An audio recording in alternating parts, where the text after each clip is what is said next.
Olá, esse é o Zona Livre, o melhor lugar para você se informar sobre política, economia, e a gente quer te convidar para se inscrever no nosso canal e mandar sugestões de pautas aqui nos comentários.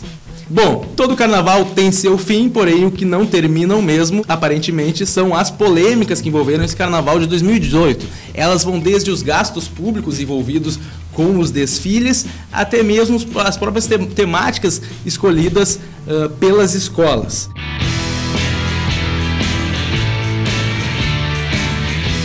Então vamos começar primeiramente falando sobre os gastos, sobre a economia envolvida aí nessa situação, né?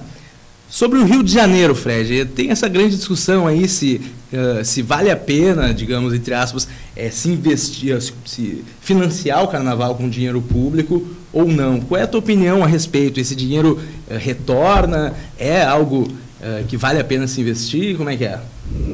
Então, inegavelmente o carnaval gera um turismo tanto para os serviços, para o comércio, para todo o setor, gera um retorno gigantesco, né? Principalmente no Rio de Janeiro, que tem a festa extremamente consolidada.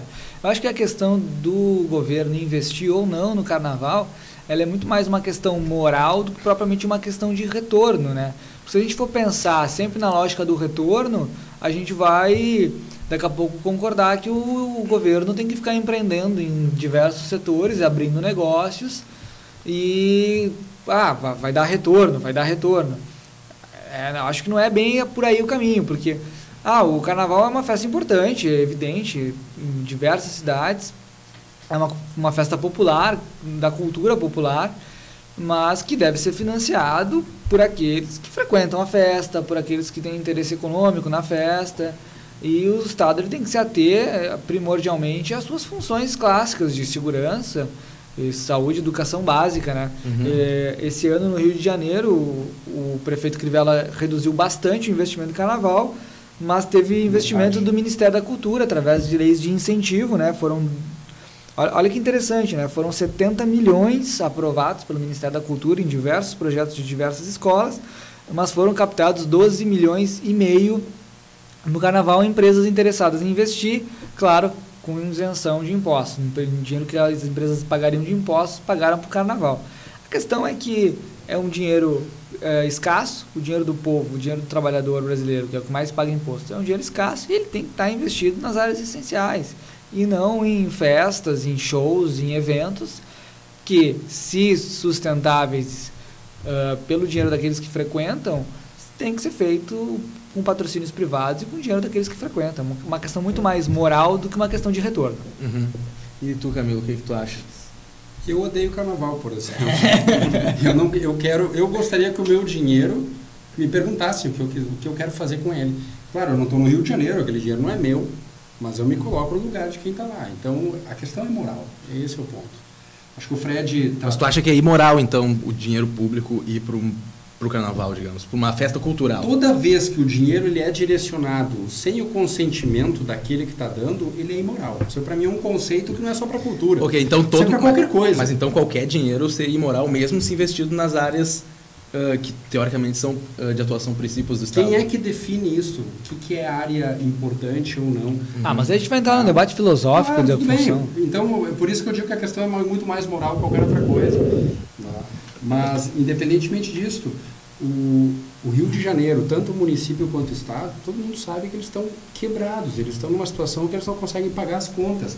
O prefeito Crivella, ele, na época da campanha eleitoral, ele flertou com todas as escolas de samba. Ele prometeu dinheiro, inclusive. Uhum. Né? Muitos, inclusive, alegam que o prefeito acabou dando uma rasteira nas escolas de samba. Só que o Crivella, assim como qualquer outro, ele foi colocado em evidência com a realidade orçamentária. Não tem dinheiro, ponto final. Ele teve que cortar e fazer escolhas. Não, ele não cortou totalmente, né? E mesmo assim ele não cortou totalmente. Ele cortou 50%. Uhum. O que é pouco. Eu acho pouco. O prefeito de Colatina, por exemplo, não botou nada, R$0. Ele falou que ele teria R$200 mil planejado para o investimento do carnaval, mas decidiu botar tudo em saúde. Sim, Porto Alegre também fez o segundo ano de carnaval de Porto Alegre sem dinheiro. Mas vamos lá, tá? Agora assim, a festa do carnaval ela é importantíssimo para o turismo do Rio de Janeiro. Se o Rio de Janeiro ganha com isso, não é uma evidência clara que a iniciativa privada ia fazer questão de bancar. Se o Rio de Janeiro ganha com o turismo acima do que o Carnaval, porque o turismo é do ano todo, mais no Carnaval, mais no Réveillon, mas o turismo ganha com o turismo. E se ele quer atrair mais turistas, o Rio de Janeiro não deveria investir mais em segurança pública? Claro, em primeiro lugar? Não faz mais sentido em ordem de prioridade? Aí depois de estar a segurança pública resolvida, se não tivesse outras demandas, como educação, como saúde, que está um caos, cara. Um conhecido estava no Rio de Janeiro agora, no sábado, antes do Carnaval, pegou uma onda, bateu e está hospitalizado no Rio de Janeiro. E não conseguiu um hospital, ficou 3 dias sem conseguir hospital para ser atendido. 3 dias no Rio de Janeiro. É um caos na saúde gigante. Aí depois de estar tudo isso superado, aí isso poderia ser debatido. Qual é o retorno? Porque eu acho a Lei Rouanet uma lei, por um certo aspecto, interessante. Na cerveja, por exemplo, 70% é imposto. Né? Tu bebe 30% da cerveja, 70% entrega para o governo. Tá?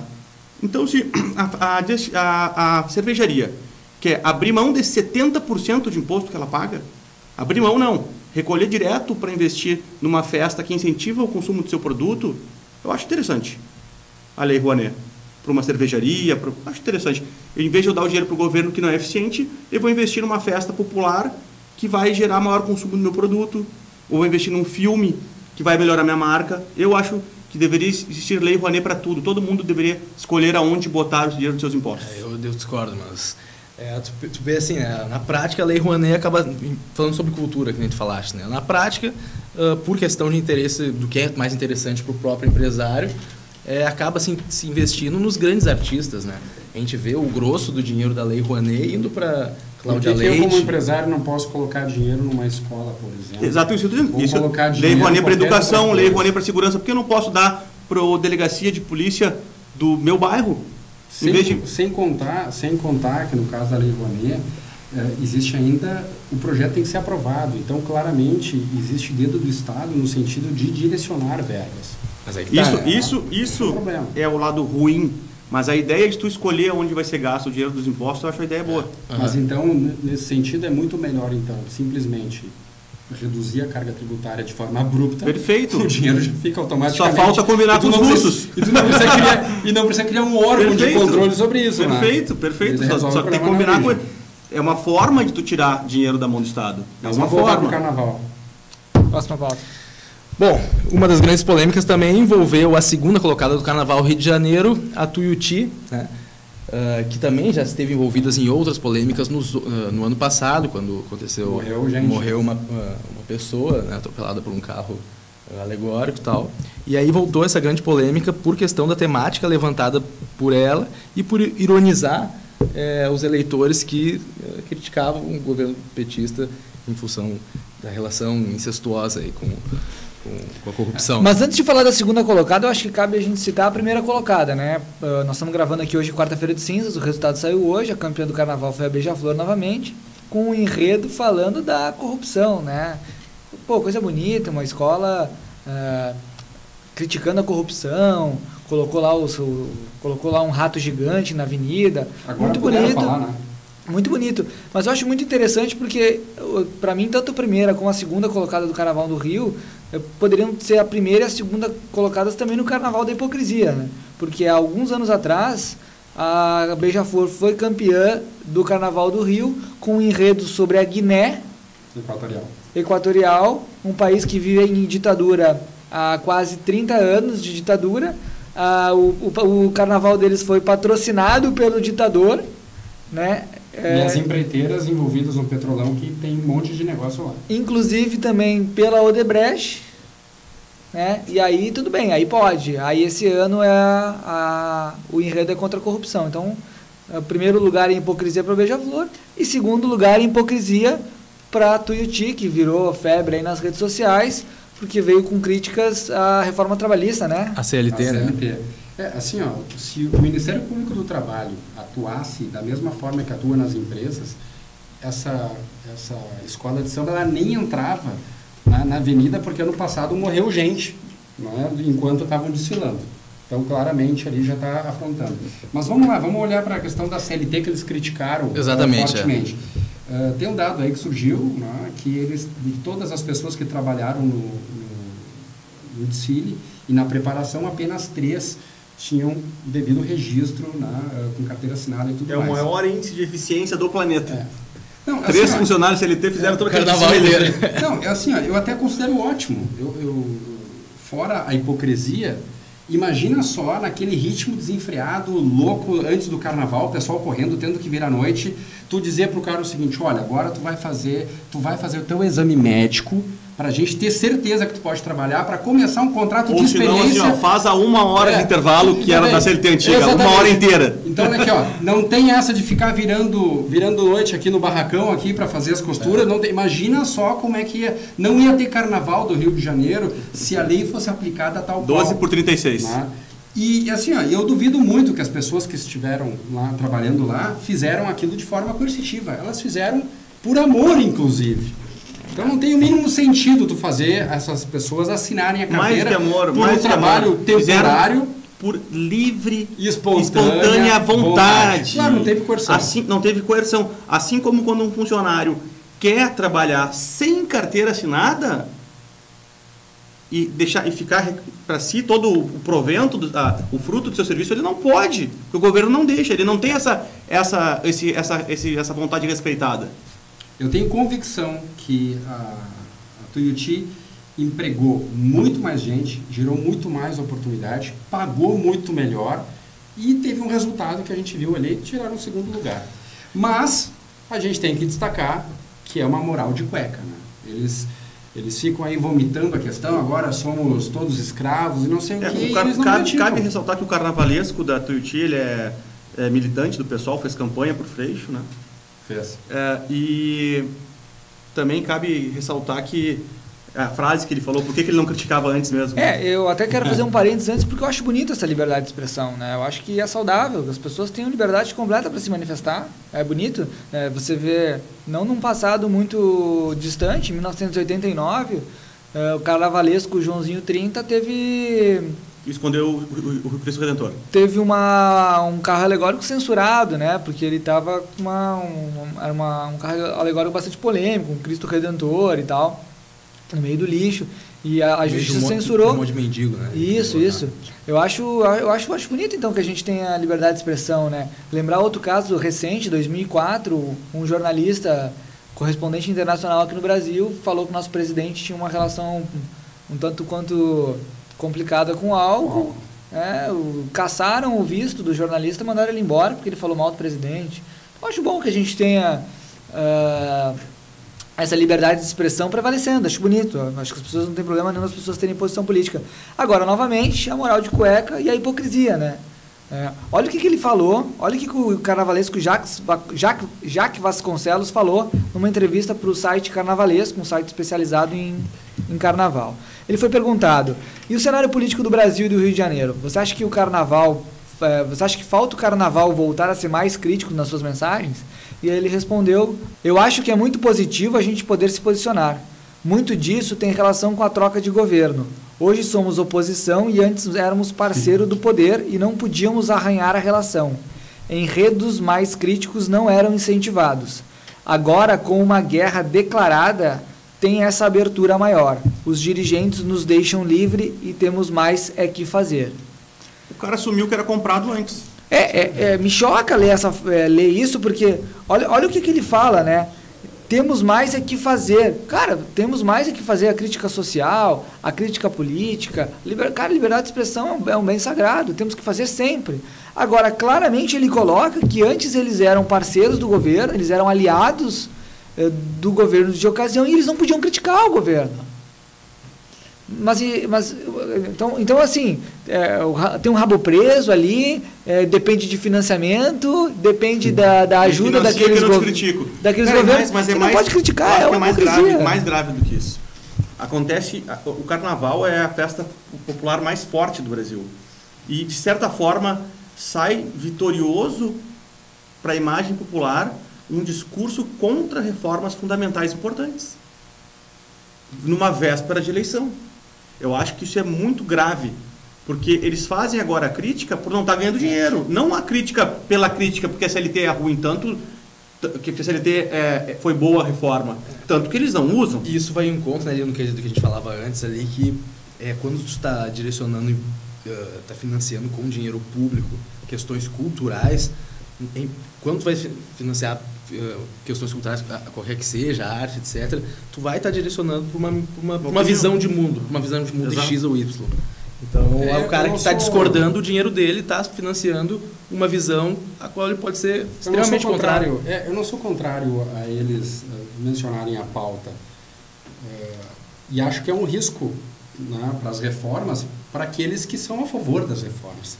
Então, para aqueles que são contrários, isso é bom. Né? O problema é que eles não estão debatendo o que... Assim, ó, eles estão... Eles estão fazendo guerra política. Guerra política, exato. Eles não são contra a série. A Dilma que defendia as reformas. A Dilma, quando se elegeu, defendeu as reformas. Sim, eles são contra tudo que é o quanto pior, melhor, entendeu? É o quanto pior, melhor.